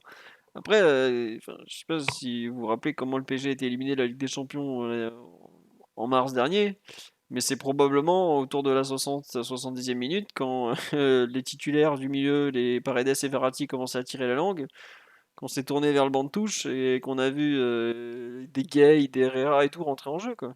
Donc avoir un banc de touche de meilleure qualité dans l'entrejeu, c'était un besoin absolu. Je sais pas si vous vous rappelez le nombre de fois où on était en panique à l'idée d'aller jouer des milieux des bonnes équipes. On a failli jouer Manchester City chez eux en alignant Gay, Herrera et Danilo au milieu, quoi. Et même si dans le tas je mets pas Danilo au même niveau que les deux autres, c'était pas envisageable. C'est pas des joueurs de niveau Ligue des Champions. Là au moins on prend des internationaux enfin, Fabian Ruiz a quand même des références dans les compétitions européennes. Renato Sanchez en sélection avec le Portugal. Carlos Soler est un très très bon milieu de Liga. Euh, bon. Après, évidemment, est-ce que c'est ce qu'on a promis à Kylian Mbappé? Je pense qu'on lui avait plus parlé de Skriniar, Chouameni, Lewandowski que de Vitinha, Renato Sanchez et Fabian Ruiz, c'est sûr. Mais bon, euh, c'est compliqué aussi de recruter des très très grands joueurs. Et puis, il avait peut-être pas imaginé que Messi et Neymar reviendraient à un si bon niveau aussi. Donc, et vu son début de saison, il a qu'à faire mieux aussi, hein. On va pas faire semblant. Ouais, puis qui a fait revenir Campos et Enrique. Donc, C'est vrai. On peut pas nier son ouais, influence donc voilà, Non, mais c'est vrai. il a pas le droit de se plaindre, hein. Non, mais c'est vrai que Mathieu, tu partages un peu l'avis de Omar sur le manque d'un grand talent, peut-être pas par ligne, mais au moins une ou deux recrues phares manquantes, peut-être. Bah, évidemment, mais après, il y a la question du budget là-dessus. Faut voir que à partir du moment où tu te mets sur des joueurs qui ont qui sont à un an de la fin de leur contrat, tu dois faire un choix entre la quantité et la top qualité, si tu veux. Parce que si tu avais mis. Vous pouvez décider de faire De Jong, par exemple. Mais Mm. à ce moment-là, tu faisais que De Jong. Tu faisais pas Vitinha plus Fabian Ruiz, plus Soler, plus Renato. Donc, globalement, les coûts de Jong, ça devait aller à peu près aux alentours des 4 réunis, grosso modo. Bah, Donc, le salaire de De Jong, si je me trompe pas, t'additionnes, ça fait Vitinha, plus Renato, plus Fabian Ruiz. Bon, peut-être pas plus Carlos Soler, mais c'est-à-dire que tu payes trois joueurs avec le salaire de Jong qui demandait c'est pour ça. continuer. Voilà. Donc, Ouais, faut aussi prendre conscience de ce genre de choses. Après, la question du défenseur central, c'est forcément le gros point noir. Si tu te places à la fin mai, quand Campos et Galtier décident de partir sur une défense à 3, hein, tu fais l'équipe sur le papier, tu vois automatiquement qu'il manque un central droit. Et ils sont partis bille en tête sur Skriniar. Force est de constater que le dossier a été mal géré, forcément, et solde par un échec, par le fait que tu n'arrives pas à faire signer le joueur que tu voulais, pour lequel tu avais mis vraiment tous tes œufs dans le même panier. Donc c'est sans doute cet aspect-là qui a été mal géré. Je pense qu'il y a sans doute eu un excès de confiance dans la nécessité de l'Inter de vendre. Je pense qu'ils ont mal lu le fait que l'Inter était vraiment prêt à le lâcher assez tôt dans le mercato, fin juin, début juillet, pour pouvoir ensuite embrayer sur Bremer. Parce qu'à ce moment-là, c'était la grosse vente qu'ils avaient planifiée. L'Inter était vraiment disposé à le vendre à ce moment-là. Après, ayant raté Bremer et l'Inter se retrouvant sans remplaçant crédible, ils ont essayé de trouver d'autres solutions pour combler les fameux 60 millions d'euros qu'ils essayent de faire en vente. Ils ont eu l'aide de Chelsea qui a mis 20 millions sur un jeune, sur Casadei. Et du coup, ils se sont dit, là, on n'a pas réussi à boucher ce trou de 60 millions, mais on se donne encore 2 sessions de mercato en hiver et l'été prochain, enfin sur le mois de juin, pour essayer de remplir cet objectif. Mais au moins, Casadei, ça nous a permis de faire une partie du chemin. Et plus Pinamonti aussi qui avait été vendu, mais ça c'était plus attendu. Donc voilà, je pense qu'ils ont mal lu le fait que l'Inter allait changer de stratégie à un moment et retirer Skriniar du marché, alors que c'était la vente qu'ils avaient prévue très tôt dans l'été. Et je pense aussi qu'à partir du moment où Après, tu pouvais, du côté du PSG, dire Skriniar, oui, on le veut, mais à 70 ou 80 millions d'euros, non. On ne met pas ces sommes-là. Mais à ce moment-là, il faut que tu bifurques sur un plan B beaucoup plus tôt dans l'été. C'est ça, ouais. Et c'est pas ce qui s'est passé. Et on s'est retrouvé avec cette seule piste et sans aucune alternative. Et ça, c'est pas normal quand tu dis que c'est le poste à renforcer prioritairement. Si c'est le poste à renforcer prioritairement et que tu as un seul joueur qui peut le renforcer et qui te semble valable pour renforcer ce poste-là, alors il faut mettre le prix. Si tu considères qu'il y a un prix plafond à pas dépasser, alors il faut d'autres alternatives. Et si tu considères que les alternatives ne sont pas de suffisante qualité, alors qu'il ne faut pas planifier absolument avec la défense à 3. Donc, peu importe le bout par lequel tu vois le dossier, il y a eu une erreur et quelque chose qui a été mal géré à ce niveau-là. Ouais, bah déjà, enfin, faut le dire, le premier point, c'est le résultat final, c'est que tu visais ce joueur, tu ne l'as pas, et t'as pas. Moi, c'est ça qui est fou. En fait, par rapport à la façon dont Campos travaille, où il fait des listes, ça paraît fou que pour le poste clé, il n'y a pas de liste en fait. C'est genre, il y en a un enfin, attention, je valorise excessivement Milan Skriniar. Moi, ça m'aurait pas choqué qu'on paye 70 millions parce que j'estime qu'aujourd'hui, les top défenseurs centraux, c'est ce prix-là et il s'en est un. Mais enfin, tu vois que l'Inter veut pas vendre, enfin, je sais pas, ça me paraît fou de remettre en cause tout ton projet sportif, tout ce que tu travailles depuis 2 mois, parce que tu n'arrives pas à faire signer le défenseur central, le seul, comme si c'est. Enfin, j'aime pas dire ça parce qu'on parle d'un joueur d'élite et donc par définition il n'y en a pas beaucoup. Mais juste parce que t'as pas trouvé, tu veux que lui quoi. Je sais pas, Enfin, Surtout qu'il y a eu beaucoup de défenseurs qui ont bougé, hein, et beaucoup oui, de oui. défenseurs Bah oui, qui ont connu c'est la défense à 3. totalement. Cet été, il y a eu beaucoup de mouvements au niveau des défenseurs et on a l'impression d'avoir été dans aucune de ces discussions-là. Et les alternatives sont arrivées tard, si c'était vraiment des alternatives. On a entendu Disasi, pas beaucoup d'autres d'ailleurs. Mais c'est vrai qu'on a l'impression Simakan qu'il y avait. aussi. Ouais, Simakan. On a l'impression qu'il y avait Skriniar. Et après, c'était bon, c'est normal, hein, comme tu as dit tout à l'heure, c'est les top joueurs, il n'y en a pas beaucoup. Mais Après, attends, c'était quand même attends des crans Titi, bien en dessous, quoi. je te permets, il y a une personne sur live qui nous fait la liste des gros défenseurs centraux qui ont bougé cet été. Koundé, Fofana, Koulibaly, Rudiger, De Ligt. Mince, attendez, arrêtez de parler dans le live, ça a bougé. De Ligt, Bremer, Zule, Lisandro Martinez et Saliba. Donc, enfin, Saliba, c'est un cas particulier. Mais donc, ça veut dire qu'il y a quand même eu énormément de défenseurs centraux qui ont bougé cet été, ouais. Vas-y, je t'en prie, reprends. Non, oui, je disais que il y avait pas beaucoup d'alternatives. Donc, tu as parlé de Simakan, d'Issassi, et ça avait l'air d'être les seules alternatives. Bon, Ignacio, c'était en début de mercato. Mais voilà, si on voulait un joueur capable d'entrer dans le 11, etc., il n'y avait que Skriniar, et après, il n'y avait pas d'autres alternatives vraiment aussi solides que lui. C'est assez bizarre de voir ça, et comme tu as dit, de remettre en cause tout ce qui avait été travaillé depuis mai, du coup, entre Galtier, Campos et toute la direction sportive, juste de tout mettre sur Skriniar, et au final, il n'arrive pas, et c'est assez dommage, quoi. Vraiment, c'est géré bizarrement, très très bizarrement. Mm. Ouais, après, en fait, il y a plein de trucs. C'est que d'un côté, on se dit pourquoi ils ont.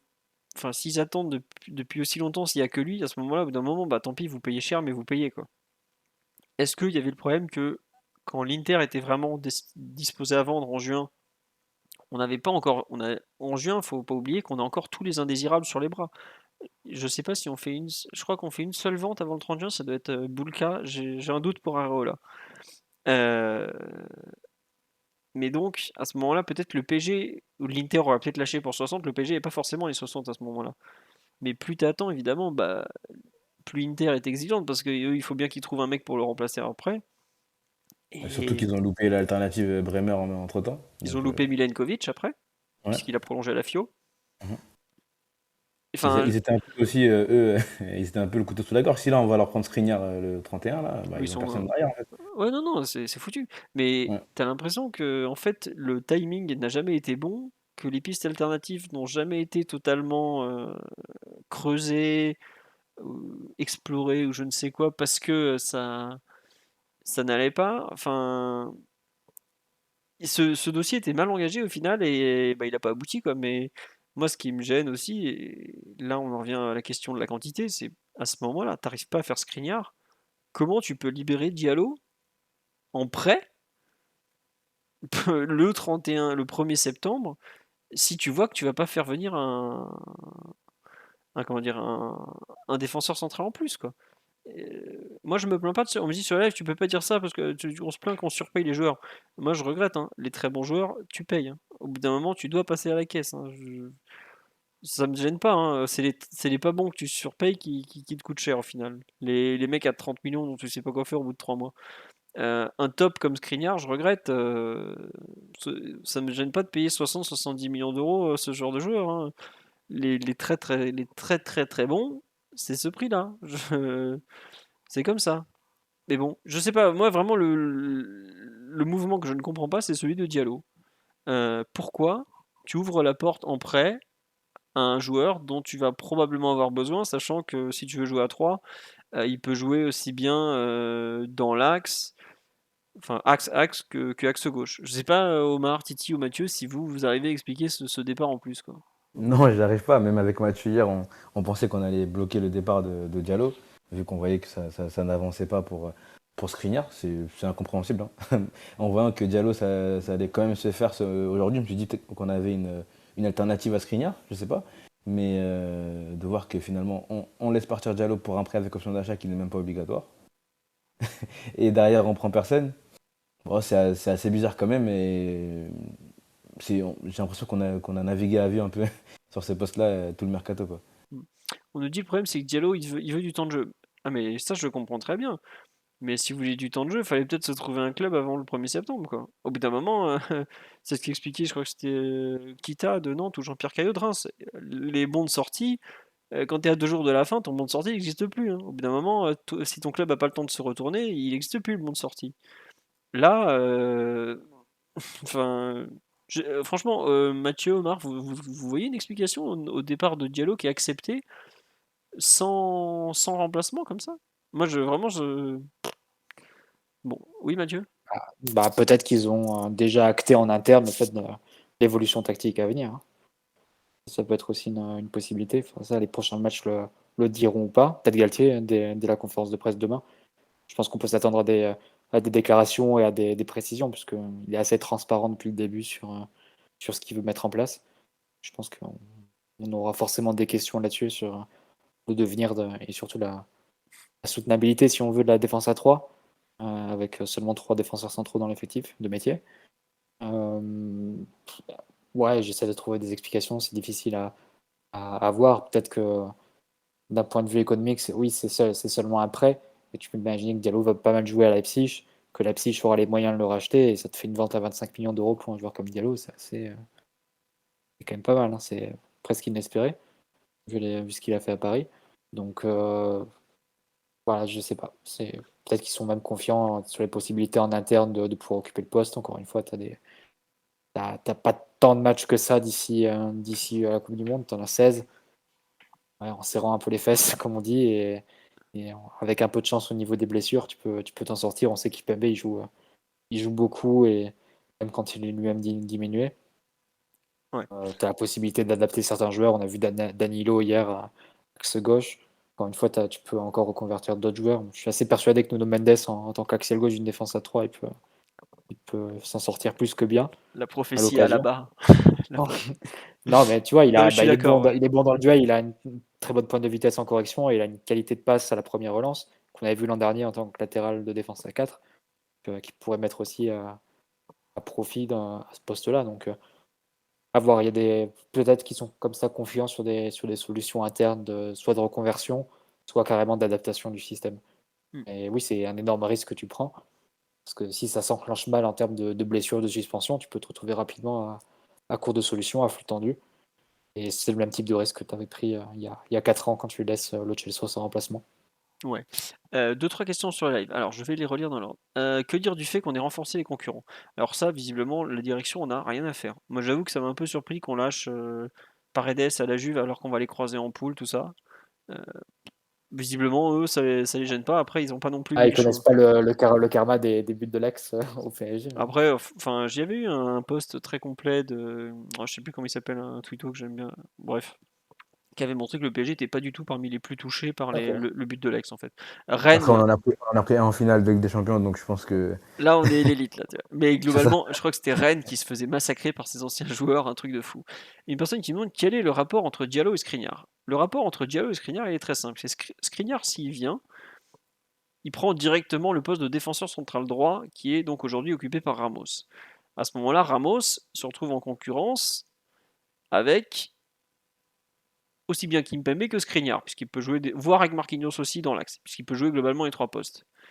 À partir du moment où il n'y a pas Diallo, que Diallo s'en va et que Skriniar ne vient pas, tu n'as globalement que trois joueurs, vraiment trois défenseurs centraux de métier que sont Kimpembe à gauche, Marquinhos dans l'axe et Ramos à droite. Mais tu n'as plus aucune solution derrière en fait. Et bon, alors t'as Mukiele qui a plus joué défenseur central droit que piston droit avec Leipzig, donc lui il saura à peu près faire le vice Ramos.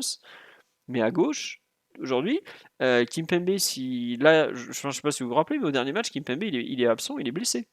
On s'est quand même retrouvé à faire jouer Danilo stopper gauche parce que on n'a pas de remplaçant à Kimpembe en fait.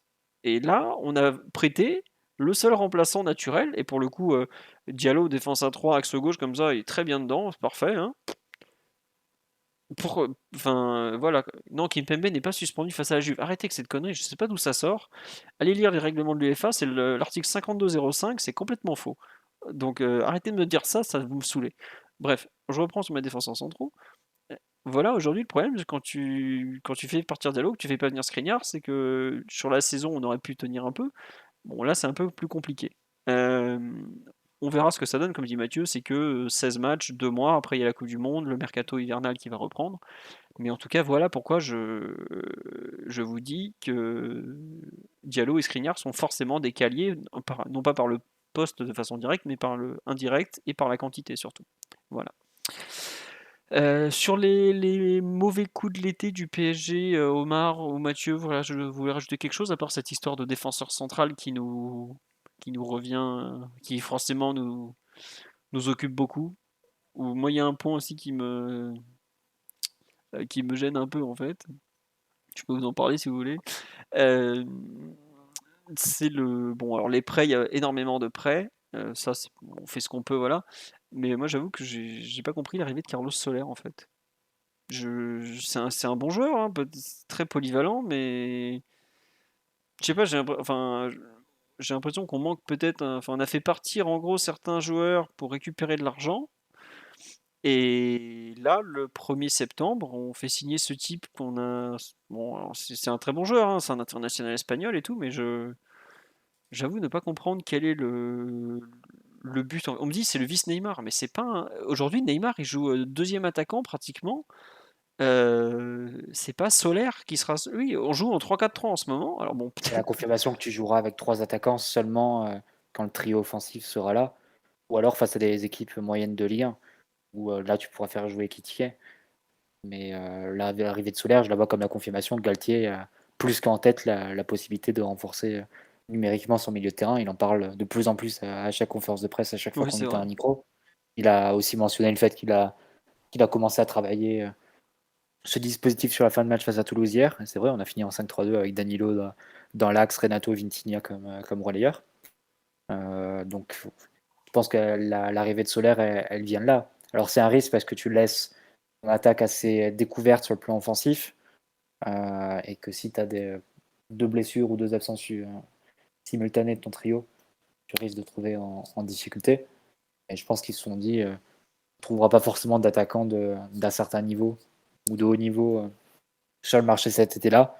De toute façon, s'il manque un joueur du trio sur un match important de Ligue des Champions, c'est pas la recrue que tu vas faire en prêt ou même à 30 millions d'euros offensivement que tu feras jouer sur ce match-là en question.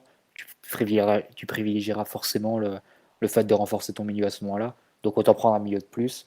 Et là, tu fais venir un joueur comme Solaire qui a le profil un peu de relayeur, aussi avec un certain impact offensif, du volume pour aller dans la surface. Tu peux aussi te couvrir le côté si tu veux passer en 4-4-2 ou en 5-4-1. Parce qu'il il a joué milieu droit d'un 4-4-2 sous Marcelino à Valence. Donc voilà, je pense que la réflexion, elle vient de là. C'est de dire, si tu recrutes un joueur offensif, il va pas te servir à grand-chose parce qu'il ne sera pas d'un talent suffisant pour justifier sa présence dans l'équipe quand il va te manquer un des titulaires. Et en plus, il risque même d'obstruer un peu la progression d'Ekitike qui verrait ses minutes sans doute un peu partagées, un peu tronquées, sachant que c'est un investissement que tu as fait à hauteur de 30 millions d'euros sur le joueur. Ce serait dommage de le mettre, enfin de lui boucher son horizon aussitôt dans le même mercato, pardon. Je pense que la réflexion elle est un peu là, mais c'est vrai que c'est un risque parce que s'il te manque 2 joueurs par exemple, c'est limite. Ouais. On nous dit, selon vous, est-ce qu'il pourrait s'intégrer dans la position de Messi dans le trio offensif? Moi, je trouve que c'est pas un joueur qui est capable de jouer aussi haut que le Messi actuel sur le terrain. C'est un milieu, alors certes, anciennement milieu offensif, aujourd'hui plus 8-10, mais enfin voilà, ouais, comme tu dis, Mathieu, c'est vraiment le fait qu'on acte, qu'on a 5 joueurs devant, dont Sarabia et Ekitike, qui sont des joueurs très différents de Neymar, Mbappé, Messi. Forcément, on n'a pas beaucoup des vices, enfin, de ce genre de truc. Mais bon, on me dit sur live, on va passer en 4-4-2 losange, mais 4-4-2 losange avec Galtier, enfin, c'est un truc, ça paraît aujourd'hui lunaire, quoi. Donc, bon. Ouais. On nous dit, effectivement, il y a 2 autres thèses, c'est savoir qu'on a rendu service à Valence et à Peter Lim, puisque c'est quand même un ami du Paris Saint-Germain, enfin de Nasser surtout, où on a rendu service à Mendes, mais ou c'est un service rendu par rapport à Guedes, il nous devait un peu de l'argent, quoi, tout simplement, puisqu'ils ont un peu magouillé pour pour pas faire payer tout ça. Mais bon, euh, je suis un peu perplexe sur cette recrue. Voilà. On nous dit ce n'est pas Zahir Emery qui va disparaître du groupe à cause du nombre de recrues au milieu. Euh, Possiblement, oui. Après, Warren, il a 16 ans, hein, c'est pas non plus le bout du monde. Je sais pas, oui, Mathieu? Non, mais juste une remarque sur Zaire Emery. On a 18 joueurs de champ, 3 gardiens ou 4.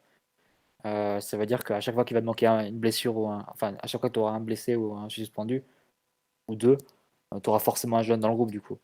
Donc que ce soit Zaire Emery, Bichabou, ou je sais pas, peut-être Garbi s'il manque des joueurs en attaque. Carry. Gary peut-être, mais je pense qu'il part d'un peu plus loin vu qu'il n'a pas fait la prépa, etc. Ouais. Je pense qu'ils vont faire plusieurs apparitions dans le groupe sur la série de 16 matchs avec 2 mois et demi à venir. Bah, dites-vous que là, avec 3 absents contre 3 Les joueurs 2 étaient absents, présents hier. Ouais. et ouais, enfin 5 avec Il y les avait deux. Rico, il y avait Rico sur le banc et il y Ouais, avait Emery qui était là et Bichabou. voilà. Et après, il manquait 5 joueurs au total, à savoir Kimpembe, Sarabia, Diallo, plus les 2 dernières recrues. Mais bon, Mm. 5 absents au PSG, quand tu vois comment les matchs vont s'enchaîner, bah là, bizarrement, hop, dès qu'il y a des matchs tous les 3 jours, on se retrouve avec des absents. En sachant qu'on va jouer tout le temps tous les 3 jours, ils auront un petit peu du temps de jeu et tout ça. Mais bon. Tiens, Mendes est impliqué dans combien de nos arrivées cette année? Bah alors, Vitinha, Renato, Carlos Soler, sachant qu'il joue à Valence, il doit pas être bien loin. On a pris qui encore? Fabian Ruiz, je crois je serais pas surpris qu'il soit pas loin non plus. Mais tu peux intégrer Nuno Mendes, non? Nuno, Mm. bah oui, il a dû prendre un billet au passage. Bon, euh, il est à peu près dans tous les deals, hein. C'est peut-être aussi pour ça qu'on a réussi à sortir autant de joueurs aussi. Faut pas l'oublier. Mais bon, c'est comme ça. Oui, Titi, tu voulais rajouter quelque chose? Omar, on t'a pas entendu sinon sur le cas Carlos Soler, son intérêt, ce truc recrue de dernière minute comme ça? J'ignore qui est ce jeune. Franchement, j'ai vraiment aucun avis sur lui. Non mais pourquoi pas? T'as pas Simon? On nous demande est-ce qu'il n'y a pas Simon qui nous a envoyé un rapport détaillé de scouting vu qu'il était à Valence? Je ne peux pas dire à l'antenne ce qu'il m'en a dit. Ce n'était pas très positif donc. Ah bah, Simon est encore en phase de deuil. Puis la perte du Capi que la Juve surnomme désormais El Mago sur ses réseaux officiels. C'est vrai, C'est-à-dire non? le magicien. C'est quand même un sacré accueil. Et ouais, c'est d'ailleurs l'un des négatifs de ce mercato, c'est de perdre un joueur qui a toujours répondu présent dans les gros matchs de Ligue des Champions, et sacrifié sous l'autel du choix du démantèlement du clan argentin voulu par Kylian Mbappé. Donc ça, c'est Comment tu dis ça? Tu recevras une plainte demain chez toi pour ces propos outranciers. Non, j'ai enquêté, je ne vois que cette raison, malheureusement. Et voilà, on verra du coup au parc si Kimpembe n'est pas Oui. suspendu. Normalement, oui, hein. Enfin, moi j'avoue qu'on a fait, Mathieu était dans la conversation, on a fait les recherches là hier sur les règlements de l'UEFA et les règlements, hein, ils sont très clairs. Parce Suspension. on a déjà fait une confusion dans le précédent podcast. Moi, j'avais lu que les deux seraient suspendus. Ouais, mais justement, entre-temps, on a cherché. On a envoyé notre spécialiste des règlements chercher et le 5205, il est très clair. C'est les suspensions pour accumulation de cartons jaunes sont purgées à l'issue de la saison. Les suspensions pour carton rouge sont conservées. C'est pour ça que Di Maria, notamment, qui avait été expulsé à Manchester City en demi-finale en 2021 en retour, était suspendu pour les 3 premiers matchs de la saison dernière. Mais les suspensions pour accumulation de cartons, ce qui est le cas de Paredes et de Kimpembe, ne sont pas reportées d'une saison à l'autre. Et je ne sais pas si vous vous rappelez, on avait déjà eu la même question quand Neymar, pour son premier match avec des champions avec nous au Celtic, il y avait une rumeur, ouais, il pourra pas jouer, il était suspendu avec le Barça. Non, non, il avait joué, il avait même été excellent. Donc voilà. Écoute, ça Enfin, sera marrant de voir du coup qui de Mbappé, Messi va être au marquage de Paredes au parc la semaine prochaine. Messi court à peu près aussi vite que Paredes, ça peut le faire. Normalement, ça devrait aller, mais bon, on verra ça. Parce qu'on Euh, dit qu'il est bon dans un fauteuil, mais vu le pressing de nos attaquants, il risque d'être très bon au parc du coup. il va être dans son fauteuil du Parc des Princes, installé autour du rond central, il va être bien. Sur les points négatifs, positifs, ou le bilan général, est-ce qu'il y a quelque chose dont on n'a pas parlé sur lequel vous voulez revenir, Mathieu, Omar, Titi? Rien de plus? On a fait globalement le tour ou Un mot pas? sur Ander Herrera, peut-être, Omar. On va insister dessus. On a pris 2 Espagnols, mais le principal est parti. À quel prix? À Mais quel a prix? priori, lui, on le reverra pas, de ce que j'ai compris, Philo. Ouais, ça ressemble Ouais, beaucoup lui, C'est à. quelque chose d'assez déguisé pour C'est ça, répartir les coûts, mais grosso modo, il va faire 2 ans là-bas, quoi. c'est ça. D'ailleurs, je sais pas si vous aviez vu un tweet ou un message de la partie de Zodel Copé absolument fou où il parlait de 36 millions d'euros pour cette opération. Je sais pas si vous avez vu ce truc-là. Non? Non. À mon avis, ça a dû être une faute de frappe parce que j'ai réveillé mes voisins du coup. Bon, pour rien. Mais Par contre, la presse basque disait que Herrera touchait 6 millions d'euros net au PSG et qu'il avait pris 10 millions d'euros par saison et qu'il avait pris 10 millions d'euros net aussi de primes à la signature répartis sur les 55 contrats. Donc, autant dire que le PSG avait livré donc 25 millions d'euros quasiment à Herrera sur les 3 premières années de son contrat. le coupable est au club, hein. Il a vu ses prérogatives renforcées depuis. Ah, là, apparemment, Nasser va décider si Enrique reste au-delà de sa pige. Et, d'après le Parisien ce soir. Mais c'est vrai que pas merci pour ce contrat, et c'était la moindre des choses qui nous balaye de la poussière qu'il avait lui-même Là, ramené au PSG. là, ce qui est fou, c'est qu'il a quand même liquidé 2 mecs qu'il avait lui-même ramenés dans des circonstances Bah, 3 avec Kerrer aussi. Ouais, mais Paredes, Kerrer, pour le coup, je lui mets pas trop dessus parce que c'était Tourelle qui avait gueulé comme quoi c'était pas franchement lui qui avait négocié. Je suis assez dur avec Enrique, là pour le coup, c'est pas lui quoi. Bon, à la fin, il a pris un petit truc comme tout le monde, hein, voilà, parce que ce transfert à 37 millions un jour, on en reparlera.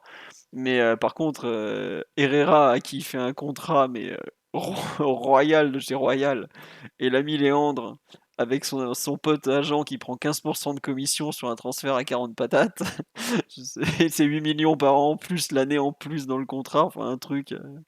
Non, il était temps de venir nettoyer.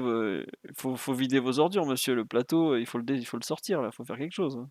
Donc, monsieur Enrique a placé à peu près tout ce qui était possible de placer, même si on n'a pas eu Pepito non plus. C'est vrai qu'on n'a pas eu le retour du fameux Luciano Acosta. Non, pour le coup, c'est quelque chose. Enfin, on en rigole là de Pepito Acosta, la légende du 31 janvier, mais le PSG a construit tout son mercato sur l'idée de jouer en 3-5-2, 3-4-3 avec des pistons qui vont attaquer les côtés. Si on a changement de système, on avait choisi de ne pas remplacer un Di Maria sur les côtés par un ailier explosif. C'est-à-dire qu'on n'a pas de joueurs de côté qui sont en mesure de percuter balle au pied, à l'exception de nos deux latéraux. Et ça, c'est un peu gênant quand même, parce que dans la réflexion, la réflexion globale avait dans l'occupation du terrain, la façon d'amener de la percussion, tout ça était basé aussi là-dessus. Là, il y a peut-être quelque chose d'un peu gênant. Alors après, tu peux toujours bricoler, ouais. C'est là où tu aurais dû saisir l'opportunité de marché fantastique que t'offrait Ousmane Dembélé. Mais l'histoire sera cruelle, hein. Je peux vous l'annoncer d'ores et déjà. Ouais, ouais. Non, mais c'est vrai qu'on nous dit limite Mbappé à gauche, on pense à Wilson Odobert, mais l'excellent Wilson Odobert qui fait des super débuts avec 3, on est très content pour lui, mais Tu peux imaginer d'autres points. Tu peux imaginer Hakimi dans un double latéral à la Emery, Mukiele derrière et Hakimi devant. Ou bien tu imagines ce que faisait Galtier, tu mets Renato à droite ou bien Soler à droite, un poste qu'il a largement occupé dans un 4-4-2 à Valence. Donc tu peux imaginer ce genre de situation, Neymar à gauche et Messi et Mbappé devant. ouais, ouais, bah, enfin, en tout cas, non, mais c'est vrai que le fait de ne pas avoir pris d'ailier, tu vois, de vraiment de Mais c'est vrai. sûr, oui, ça restreint tes options si tu dois repasser à 4, ça Voilà. c'est évident. C'est peut-être un point négatif et c'est un autre point négatif indirectement de la non-venue d'un défenseur central et tout. On nous dit Gassama Garbi, ces jeunes provoquent la table d'en face, monsieur. Oh, Garbi est un très bon joueur de foot, mais c'est pas non plus un énorme provocateur. Gassama, lui, il a vraiment du punch et une touche de balle très agressive, très portée vers le but adverse, tout ça, mais enfin vers la percussion. Garbi, c'est quand même un profil un peu différent, quoi. On nous dit Hakimi a joué allié à Dortmund. Oh, bah, Hakimi, arrière latéral d'un système à 3 derrière en Bundesliga, oui, il passait son temps devant, hein, donc il connaît effectivement. Omar, Mathieu, Titi, une dernière remarque sur ce mercato où on conclut. On va pas vous rappeler tous les mouvements, hein, vous aurez qu'à récupérer le podcast au début, réécouter le podcast au début, je veux dire. Alors, est-ce qu'il y a une clause de rachat pour Simon? S'il y a des questions sur live, tiens, je vais répondre à vos questions pour finir. Alors, la clause de rachat, c'est un truc qui avait été écrit par la presse française aux Pays-Bas, ils ont toujours démenti ça. Donc, à voir. Honnêtement, très compliqué à dire. Et j'avoue que j'ai pas du tout le courage de me replonger dans les Eindhoven Erbladet ou ce genre de trucs. C'est pas une langue très facile à traduire ni à lire. Croyez-vous à l'incorporation de Bichabu? On a déjà répondu, oui, forcément, il aura du temps de jeu. Forcément, il n'y a pas de joueur, donc il va forcément en avoir, hein. Gassama ne reviendra pas, non, il y a une option d'achat. Bah, aujourd'hui, Gassama, il est nulle part, hein. Aujourd'hui, il est au PSG, donc je sais pas s'il reviendra, mais il faudra déjà qu'il parte avant. Alors, où est-ce qu'il va aller? Le fait qu'il n'ait pas réussi à boucler son transfert slash prêt slash départ ou résiliation, je ne sais pas, avant le 31, avant le 1er septembre, est un peu problématique le concernant. Et c'est un 2003, donc il est trop vieux pour jouer en U19, il pourra jouer que la Youth League s'il est joker. Donc il va pas jouer beaucoup, le pauvre. Ça sent honnêtement le 4-5 mois à s'ennuyer et à partir au mercato d'hiver. Le premier des jeunes, c'était en 3-4-3. Alors, j'ai vu que oui, il me semble que c'est les U19 qui ont joué un match en 3-4-3 ou U17, je sais plus. Mais après, est-ce que c'est une tendance? Est-ce que c'était par rapport aux joueurs disponibles? Je sais pas, c'est à confirmer. J'ai pas suivi, je vais pas mentir. Kurzawa, c'est miraculeux. Tout à fait. Mais c'est peut-être pour ça que le Fulham FC fait l'ascenseur depuis 10 ans. Faut pas, voilà. Où en sont les prolongations de Verratti et de Kimpembe? Kimpembe avait été globalement retiré de la vente et Verratti, c'est le genre de prolongation qui se discute pas en période de mercato parce qu'ils ont autre chose à faire. C'est pas un dossier très très compliqué à gérer. Tiens, on va finir là-dessus. Votre note du mercato sur 10, bah, Titi avait déjà donné un 6,5. Mathieu, Omar, quelle note vous donnez sur ce mercato au final? Attendez, pendant que vous réfléchissez, je finis le truc. Quid de Carry? Carry, il sort de 3 mois de blessure. Il a repris avec le groupe 2 il y a 4 jours, 3 jours. Donc laissez-lui le temps. Est-ce que Pembele est revenu à Paris? Je suis pas certain. Mais oui, il est toujours sous contrat chez nous. De mémoire, il est sous contrat jusqu'en 2024. Mais n'attendez pas grand-chose de Timothée Pembele tout de suite. Il a vraiment une sale blessure au genou. Ça sent un peu la saison blanche, honnêtement. Moi, j'avoue, j'ai un peu peur pour lui. Mathieu, je t'en prie, ta note. Allez. C'est toujours compliqué parce que l'an dernier, c'était difficile de faire mieux, par exemple, et la vérité du terrain est toujours un peu différente et divergente parfois de ce que tu peux penser le 31 août ou 1er septembre, mais allez, 7. s'il le mettra. Je te pensais pas si généreux. Tu vois, on sent que la purge t'a plu. Ouais, bah, ça paraissait presque utopique hein, de voir autant de joueurs qui allaient partir. Après, il faut voir les conditions. Je pense que si à la fin Paredes et Diallo se font racheter par leurs clubs respectifs, tu auras fait quasiment le maximum Mm. de ce qui était possible. Donc, du point de vue des départs, non, je me plaindrai pas. Après, point de vue des arrivées, c'est plus confus. Sans doute qu'il y a eu des contraintes liées au timing des départs. Savoir vraiment quelle était ta marge de manœuvre en temps réel. Et ouais, le problème, c'est que tu remplis pas tes objectifs en termes qui correspondaient à ce que tu avais imaginé en termes de planification sportive. Donc, c'est en ça que ça vient ternir un peu. Mais sur le plan des départs, non, je pense que ça fait quasiment le max. Ouais. On dit la progression d'Mbappé vaut déjà 15, oui. Des nouvelles de Claudio Gomez, il vient de signer à Palerme, si je me trompe pas. Je crois que contrat résilié avec City. Et Aouchiche vient de signer à Lorient. Moi, je suis pas surpris parce qu'il était en échec à Saint-Étienne, ça se passait très mal. Donc il était temps. Voilà. Espérons un Gvardiol l'été prochain. Bah, si vous voyez Gvardiol, ça voudra dire que Kimpembe est parti. Donc je sais pas s'il faut l'espérer. Ça, chacun verra. Omar, veux-tu comment dirais-je, t'exprimer sur cette notation que tu vas donner? Une note sur 10 du mercato. Ouais, à peu près. Sur tous les mouvements qu'il y a eu, entre les prolongations, fin de contrat et tout. Ah, on va dire quand même, allez, 7,5. D'accord. Ah, vous êtes généreux. Moi, franchement, hein, avec ce Skriniar en plus, je Il y a mettais des, 9. des- il y a des, ouais, Moi, je mettais 9 Skriniar, avec c'est Skriniar, je vous le dis parfait. tout de Il y suite, a, hein. il y a quand même des départs salutaires. Hmm. Après, Dis-moi. sans Skriniar et avec Diallo qui s'en va, j'ai du mal à aller au-dessus de 6,5 parce que j'aime vraiment beaucoup la refonte, le travail sur les jeunes et tout, les départs. Mais tu te crées quand même tu t'es un peu créé des problèmes le dernier jour quand même, je trouve. Voilà, écoutez, on a fait un peu le tour de cette actualité mercato. Bon, c'est 1 heure et demie, on a fait un podcast court pour une fois. Ça nous change des 3 heures à se trancher les veines. Réécoutez, il va être dispo le podcast. Il y a des questions, on a déjà répondu. Je vais pas vous les faire à chaque fois. Est-ce que Marquinhos est remis en cause? Bah, pas vraiment. Pour l'instant, ça prendra du temps. C'est comme ça. Sur ce, je vous dis à lundi prochain parce qu'on a encore un énorme podcast. On aura le débrief de Nantes PSG et la présentation du match de Ligue des Champions PSG Juve qui se jouera le lendemain. Donc on sera le lundi 5, le match joue le mardi 6. Le prochain podcast sera avant la Juve. Et le suivant sera après la Juve, parce qu'on fera un podcast de débrief de PSG Juve. On va passer beaucoup de temps ensemble au mois de septembre, je crois. Si vous nous aimez pas, je suis désolé. Blague à part, il y a une cadence infernale qui arrive là, donc Ah bah là, je ne dors déjà plus, je vous promets, ça va être compliqué. On va tenir bon. Jusqu'en novembre, c'est. 16 matchs, dont 6 de Ligue des Champions. ouais. Au Je- revoir à nos familles. Moi, demain, je m'occupe de mes enfants parce que je les vois plus après jusqu'à fin septembre, hein, faut le savoir, hein. Sinon, c'est terminé après, hein. Voilà. Bon, allez, on arrête nos bêtises. On vous souhaite une bonne nuit. Merci pour votre fidélité. Il y avait 2-3 subbers en plus que j'ai oublié de remercier. Stoufi19893, Nathan Young, et c'est tout. Les autres, je les avais déjà lus. En tout cas, un immense merci à tous pour votre fidélité.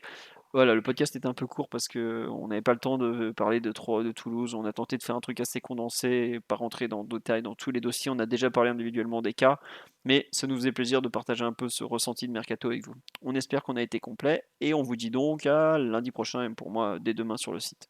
Voilà, bonne nuit tout le monde, à bientôt, ciao ciao. Ciao. Bisous. Ciao. Bisous, Bonne Simon vous soirée. embrasse, depuis Turin désormais, mais il vous embrasse.